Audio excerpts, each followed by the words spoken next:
Bismillahirrahmanirrahim. Assalamualaikum warahmatullahi wabarakatuh. Hello everyone, welcome to English class with me, Bening Betanur Imani. So today we are going to talk about past tense. Without further ado, let's get started.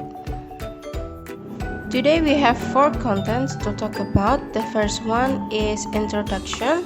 In this section we are going to learn about what is past tense.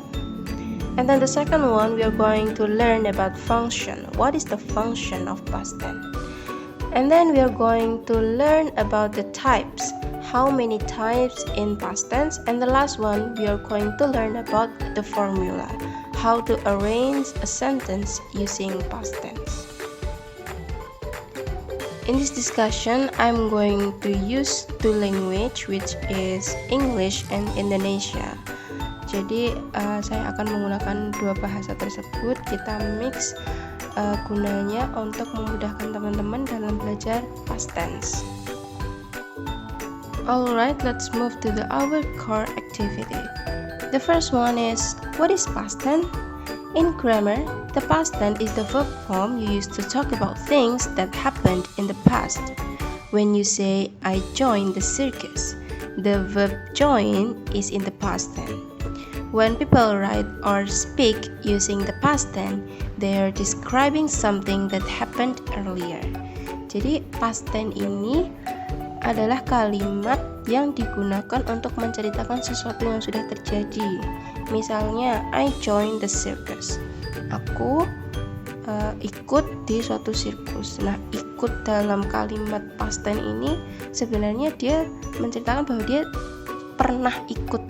Itu sudah terjadi. Jadi ketika orang menceritakan atau menulis bahasa menggunakan past tense, form past tense atau kalimat lampau, sebenarnya mereka menceritakan sesuatu yang sudah terjadi. Nah, ini untuk mempermudah ada gambar di samping kanan bawah itu untuk mempermudah kita belajar tentang tenses.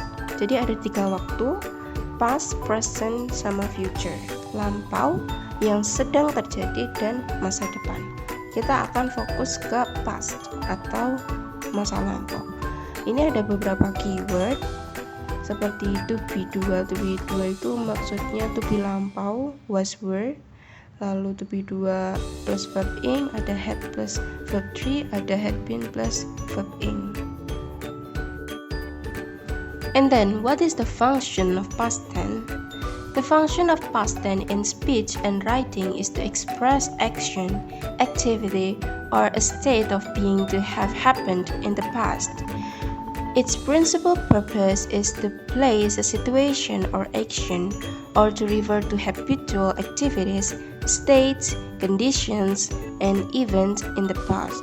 Jadi fungsi dari past tense ini sebenarnya untuk menceritakan apa yang sudah terjadi di masa lampau. Adapun tujuan utamanya mengungkapkan sesuatu yang sudah terjadi di masa lampau, bisa aktivitas atau kebiasaan atau hanya sekedar pernyataan atau suatu kondisi yang sudah terjadi di masa lampau. Berdasarkan fungsinya, past tense ini dibagi menjadi 4 tipe. Yang pertama simple past tense, lalu past continuous tense, and then past perfect tense, and the last one is past perfect continuous tense. Nah, apa sih yang membedakan 4 tipe dari past tense ini? Nah, yang membedakan dari keempat tipe ini adalah formulanya. Jadi struktur kalimatnya ini berbeda meskipun sama-sama past tense. Untuk lebih jelasnya, mari kita pelajari lebih lanjut. Yang pertama ada simple past tense. Simple past tense ini digunakan untuk kejadian di masa lampau dan sudah selesai. Jelas ya teman-teman. Adapun time signal atau kata kunci dari simple past tense ini bla bla bla ago. Misalnya an hour ago, 5 minutes ago, lalu last bla bla bla. Contohnya last week, last month, kayak gitu. Terus ada yesterday, ada this morning, and etc. Berikut adalah form dari simple past tense. Nah, kalimat ini ada 3 ya teman-teman. Ada kalimat positif, kalimat negatif, dan kalimat tanya atau question sentence. Yang pertama kita mau bahas positive sentence. Rumusnya subject plus was were atau verb to plus object. Langsung ke contoh, misalnya Julia made a sponge cake an hour ago. Nah, Julia ini posisinya sebagai subjek. Made ini fokusnya sebagai verb 2. Lalu diikuti objek. Untuk contoh kedua, he went to the hill station this evening. He ini posisinya sebagai subjek, when ini sebagai verb 2. Lalu was were digunakan kapan? Ketika kalimat tersebut menggunakan to be is mr. Jadi tergantung is mr-nya ini. Kalau is berarti diganti jadi was, kalau are diganti menjadi were, are sama am itu diganti jadi were.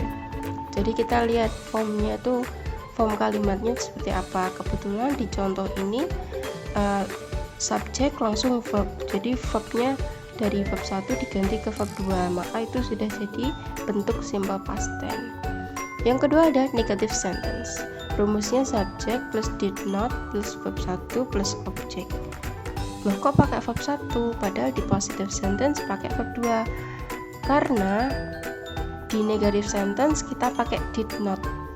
Did ini sudah menunjukkan lampau. Jadi dalam satu kalimat itu kata kunci lampaunya tuh cuma boleh 1 dan itu ada di did.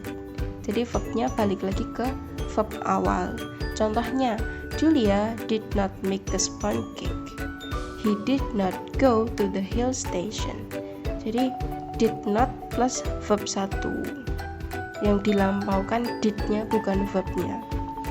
And then question sentence. Formnya did plus as plus verb 1 plus object plus tanda tanya. Nah, ini tinggal dibalik aja dari negative sentence. Yang awalnya did-nya di tengah dijadikan di depan. Jadi did Julia make a sponge cake?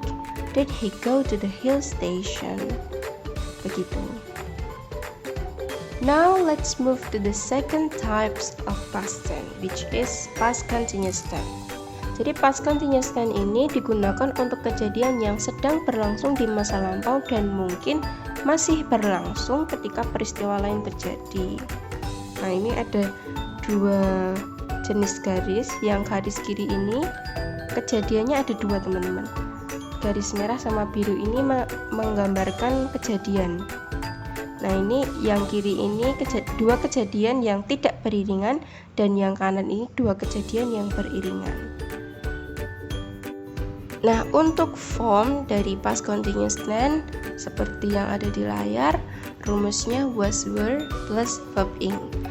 Cara mengubah kalimat positif ke negatif maupun ke question sentence polanya sama, cuman formulanya aja yang berbeda. Nah, untuk past continuous tense ini kita pakai formula subject was were plus verb ing. Kalau negatif subject was were not plus verb ing. Yang untuk kalimat tanya was were plus subject plus verb ing. Nah, untuk yang past continuous tense ini verbnya satu form, verb ing semua. Kalau yang simple past tense tadi kan kalau positif verb 2, kalau negatif dan kalimat tanya pakai verb 1. Nah, kalau yang past continuous tense ini verbnya stabil pakai verb ing semua. Nah, ini ada tambahan di mana past continuous tense ini bisa dipakai di 2 penggunaan, yaitu ketika ada kata when dan while. When adalah 2 aktivitas yang dilakukan di masa lampau dan tidak beriringan. Nah, maksud saya gambar tersebut seperti ini. Jadi yang merah ini dan yang biru ini adalah gambaran dari 2 aktivitas yang terjadi di masa lampau dan ini tidak beriringan. Beda dengan yang while. While ini 2 aktivitas yang dilakukan di masa lampau secara beriringan, makanya garisnya sejajar. Nah, untuk yang while, nah ini contohnya, he was taking a bath while his father was reading. atau while his father was reading, he was taking a bath. Nah, while ini dipakai di dua aktivitas di masa lampau yang terjadi secara beriringan. That's why form sentence-nya ini sama. Jadi ketika while di tengah, maka depannya itu pakai was taking, was plus verb ing. Setelah while juga masih pakai was plus verb ing, was reading. Kalau while-nya di depan sama aja, kalau while-nya di depan nanti di tengahnya dikasih koma. Adapun form sentence-nya tetap sama, was verb ing, karena ini terjadi secara beriringan, makanya form dua kalimatnya sama, pakai was plus verb ing semua. Kalau yang when tadi kan ada bedanya, yang satu pakai was plus verb ing, yang satu pakai verb 2 to. Tapi kalau yang while ini karena beriringan, maka form sentence-nya sama, was plus verb ing. Alright, let's move to the next types, which is past perfect tense. Jadi past perfect tense ini digunakan untuk dua aktivitas yang terjadi di masa lampau, yang mana aktivitas itu berjalan berurutan. Jadi ini garisnya lurus ke arah masa yang akan datang. Nah, dua titik ini adalah dua aktivitas yang terjadi di masa lampau secara bersamaan dan berurutan. Berikut adalah rumus dari past perfect tense. Jadi pakainya had plus verb 3. Sama ya teman-teman polanya, kalimat positif lalu kalimat negatif, jadi pakai had not plus verb 3. Interrogatif, headnya tarik depan, baru subjek, baru verb 3. Nah, ini juga ada dua penggunaan teman-teman, yaitu before dan after. Rumusnya kalau pakai after, verb 2 baru diikuti after, baru had plus verb 3. Contohnya, I had breakfast after I had taken a bath. Jadi had-nya ini verb 2, after diikuti had plus verb 3, had taken. Kalau afternya ditaruh di depan, tengahnya dikasih koma. Pola penulisannya sama kayak yang when dan while tadi. Kalau before pakai had plus verb 3 dulu, baru verb 2. Contohnya, I had taken a bath before I had breakfast. Kalau before-nya taruh di depan, maka di tengah kalimat diberi koma. Now let's move to the last type of past tense, which is past perfect continuous tense. Jadi past perfect continuous tense ini digunakan untuk mengungkapkan suatu aksi dengan durasi waktu tertentu yang telah selesai pada suatu titik waktu tertentu di masa lalu dan sudah tidak terjadi lagi sekarang. Nah, ini time signalnya bisa berupa for atau since. Adapun rumus untuk past perfect continuous tense ini pakai had been plus verb ing. Polanya sama, positif, negatif, interrogatif. Kalau positif, subject plus had been plus verb ing. Kalau negatif, subject plus had plus not plus been plus verb ing. Yang terakhir interrogatif, had dulu baru subject diikuti been dan verb ing. Untuk yang positif, contohnya, they had been repairing those computers since an hour ago. Nah, ini since an hour ago ini jadi time signal untuk past perfect continuous tense. Untuk yang kalimat negatif sama, cuman ini bedanya di had not been. They had not been repairing those computers since an hour ago. Untuk yang interrogatif, had-nya ditaruh di depan. Had they been repairing those computers since an hour ago? Alright class, that's all from me today. Thank you for joining this discussion. If you have any question about past tense, please contact me on my email bening.imani@gmail.com. Thank you. Wassalamualaikum warahmatullahi wabarakatuh.